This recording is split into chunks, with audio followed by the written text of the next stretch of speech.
نحمده ونصلي على رسوله الكريم أما بعد فأعوذ بالله من الشيطان الرجيم بسم الله الرحمن الرحيم ربي اشرح لي صدري ويسر لي أمري واحلل عقدة من لساني يفقهوا قولي ربي يسر ولا تعسر وتمم بالخير يا مقلب القلوب ثبت قلبي على دينك.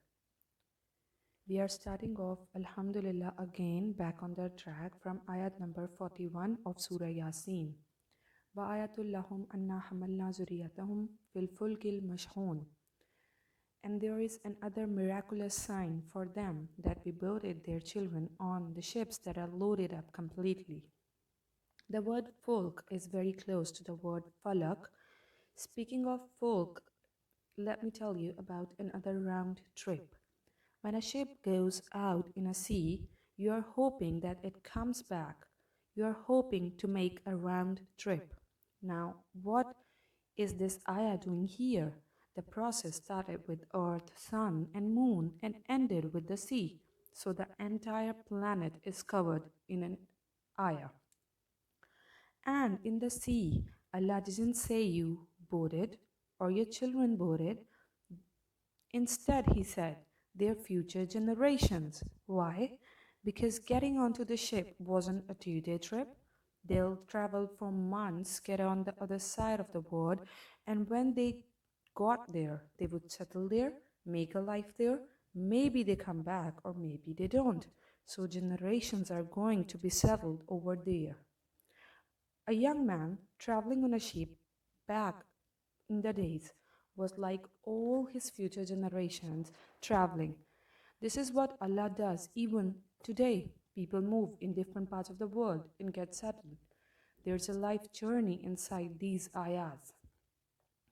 Now, a sign for you to imagine. Imagine your ship in the middle of endless ocean. How delicate you are, how insignificant you are, how easily you could be drowned. So now you are in a ship al-mashhoon. Some people say it is a reference to Nuh alayhi salam. There are points of similarities, but these are long details. For now, we will think, why do people put their young men and women onto the ships? Obviously, to send them to earn livelihood, to get education, start a family, career, etc. All their hopes are tied to the person, son or daughter, who is in the other land. Allah says, when you lose the sight of Akhirah, then the only future you think of is your own children. We should think about children, but you know the Quraysh, they only and always thought of their children.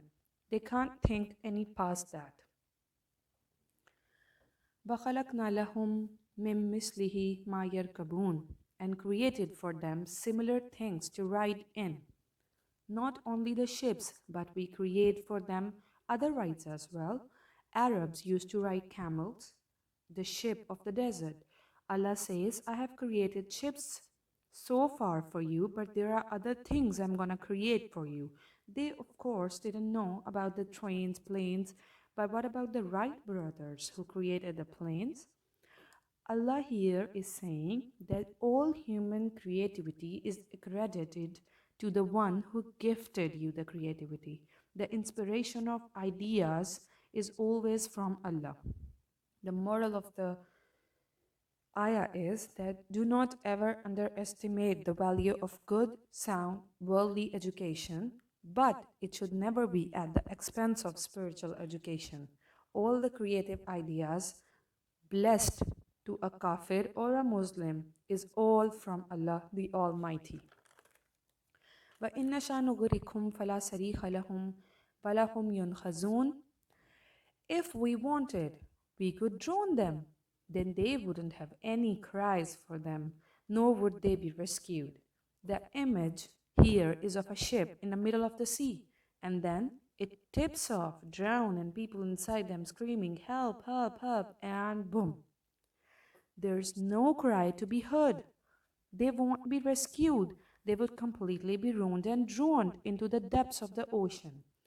This is the second time we are discussing someone drowning into the darkness. First time was at the start of Surah Yasin, the wall in front of them, behind them, and top of them. And now, all the way in the bottom of the ocean. إِلَّا رَحْمَةً مِنَّا وَمَتَاعًا إِلَى حِينٍ.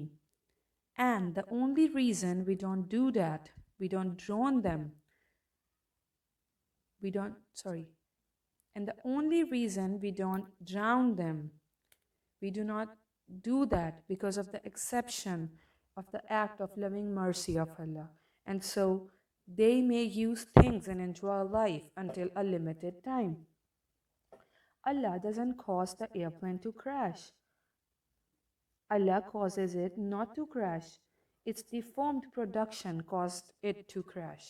The one keeping it in the air is Allah, and the deformed position production caused it to crash. The one keeping a ship to float is Allah. People have the wrong picture. Allah drowned the ship. Allah crashed the plane. No, actually, He's the one keeping it float. He is the Rahim. This is the image of Rahmat discussed in these ayahs. May Allah fills our heart with hidayah.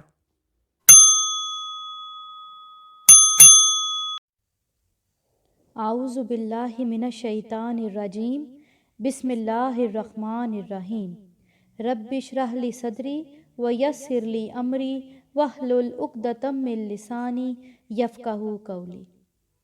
آج ہم پڑھیں گے آیت 41 سے 44۔ وآیات لہم انا حملنا ذریتہم فی الفلک المشحون۔ ترجمہ، اور نشانی ان کے لیے یہ کہ ہم نے سوار کیا ان کی نسل کو بھری ہوئی کشتی میں۔ کون سی کشتی؟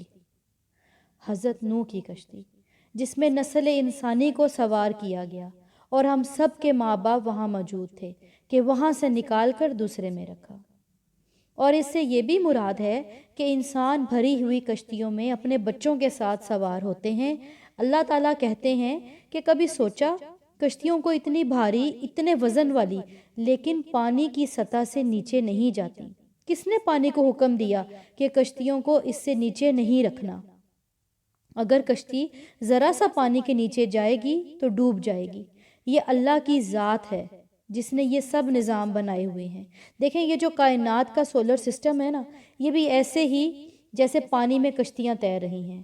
کشتی کے آپ نیچے دیکھیں، کوئی سہارا نہیں ہوتا، پانی کے اوپر تیرتی ہیں۔ اسی طرح کائنات میں جو سورج، چاند، ستارے، سیارے ہیں نا، یہ کشش ثقل کے ذریعے سے بندھے ہوئے ہیں۔ ذرا سی کشش ثقل کم کریں، سارے سیارے آپس میں ٹکرا جائیں گے۔ جیسے ایک میگنیٹک سسٹم ہوتا ہے نا، ہر چیز ایک خاص اینگل پہ آ کے رک جاتی ہے، پیچھے کریں گے تو وہ نکل آئے گی اور آگے جانے نہیں دیتی۔ وہ کشش اس کشش ثقل کو کم یا زیادہ کرے نا تو پوری کائنات جا کے سورج کے اندر گر کے راکھ ہو جائے، اور شاید قیامت ایسی ہی کوئی آئے گی، سب نظام ٹوٹیں گے۔ ہم آگے 30ویں سپارے میں پڑھیں گے، دریاؤں کو آگ لگ جائے گی، زمین ہل جائے گی، یہ سارا کچھ کیا ہوگا؟ ڈس آرڈرڈ ہو جائے گا۔ کائنات میں بھی اسی وقت ہی شر پھیلتا ہے جب ہم اللہ کے دیے ہوئے اصولوں سے ہٹ کے اپنی مرضی کی زندگی بسر کرتے ہیں، راتوں کو جاگتے ہیں، دنوں کو سوتے ہیں۔ تو فرمایا کہ کبھی سوچو کہ اللہ کس طریقے سے تمہیں کشتی میں سوار کر کے زندگی دی، اور آج بھی وہی ذات ہے جو تمہارے لیے زندگی کے نظام چلانے والی ہے۔ پھر آگے فرمایا وَخَلَقْنَا لَهُم مِّن مِّثْلِهِ مَا يَرْكَبُونَ۔ ترجمہ، اور بنا دی ہم نے ان کے لیے ویسی جن پر سواری کریں، یعنی وہ کوئی آخری کشتی نہیں تھی۔ آج اس طرح کے بحری جہاز، گاڑیاں، ریلیں، کیا کچھ پیدا نہیں کر دیا کہ تم ان سب چیزوں کو دیکھو اور یاد کرو کہ اللہ تعالیٰ نے تمہارے لیے کتنی نعمتیں بنائیں۔ صرف آپ دیکھیں کہ سمندر ہی سرکشی پہ آ جائے، ہر جہاز جو ہے وہ ڈوب کے فنا ہو جائے۔ یہ اللہ کی ذات ہے نا، اللہ تعالیٰ بنا رہے ہیں کہ جس میں تم داخل ہوتے ہو یہ سب کچھ ہوگا، ابھی تمہیں نہیں پتا۔ اس میں اشارتاً ہوائی جہاز کا ذکر کر دیا۔ تمہیں آج نہیں پتا کہ کسی چیز کے اندر تم جاؤ گے، لیکن ایک وقت آئے گا کہ اس طرح کی اور چیزیں بھی اللہ پیدا کرے گا، کہ آج جو ہے اسی پہ شوق نہ رکھو۔ تو خلقنا لہم من مثلہ میں فیوچر کی انوینشنز تھیں، جس میں آج کچھ ہو گئی اور کل جو کچھ ہونے والا ہے وہ آپ کو پتہ ہی نہیں۔ پتہ لگ جائے تو آپ کہیں گے ہائے اللہ، تو نے ہمیں اتنی جلدی کیوں پیدا کر دیا۔ ہم تھوڑا آگے جائیں۔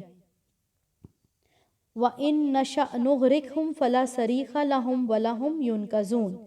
ترجمہ، اور اگر چاہیں تو ان کو غرق کر دیں، پھر نہ کوئی فریاد درز ہو ان کا اور نہ وہ چھٹکارا پا سکیں۔ جاؤ، پھر جب جہاز ڈوبتے تب چیخا کرو، پھر ٹائٹینک والوں کی آوازیں سنو یا کسی اور کشتی کے ڈوبنے کی سنو، پھر کوئی اور ان کی آوازیں نہیں سن سکتا۔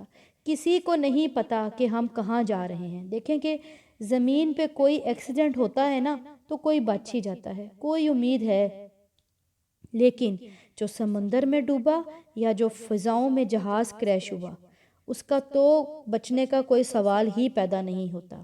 تو فلا صریخ لہم، کبھی بھی کسی جہاز کے کریش ہونے کا تصور ذہن میں لائیں۔ صریخ صراخ سے نکلا ہے، صراخ چیخ کو کہتے ہیں نا، تو صریخ کا مطلب یعنی ان کی آواز سننے والا، ان کی مدد کرنے والا کوئی بھی نہیں رہتا۔ اللہ جس کو پکڑ لے اس کو کون چھوڑے گا؟ وَلَا هُمْ يُنْقَذُونَ، اور نہ ان کو بچایا جا سکتا ہے ڈوبنے سے، مرنے سے، جلنے سے۔ یہ اللہ کی ذات ہے جو انسان کی ساری چیزوں کا انتظام کر کے اس کو نعمتوں کے طور پر استعمال کرنے کی دعوت دیتی ہے۔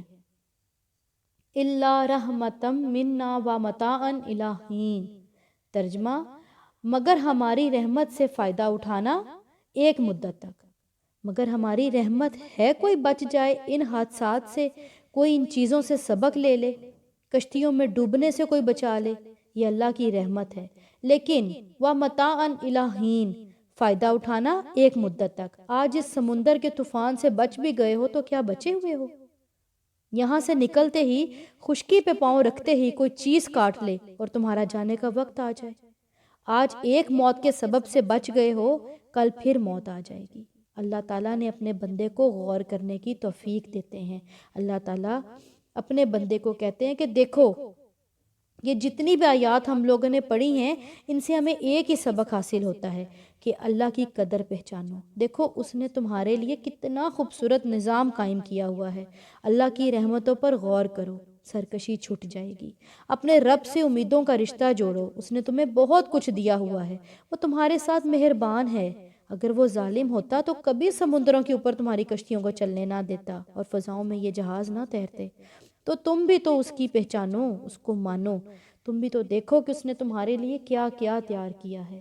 اپنے دلوں کو اللہ کے لیے نرم کرنے کی ضرورت ہے، اللہ کی قدر کی ضرورت ہے۔ اللہ تعالی ہمیں اس کی توفیق عطا فرمائے، آمین۔ امید ہے آپ کو آج کا لیکچر سمجھ آیا ہوگا۔ جزاک اللہ۔ السلام علیکم ورحمۃ اللہ وبرکاتہ۔ To support our goal, like, subscribe and share our videos and don't forget to click the bell icon. Allahu Akbar Kabira. Jazakallah.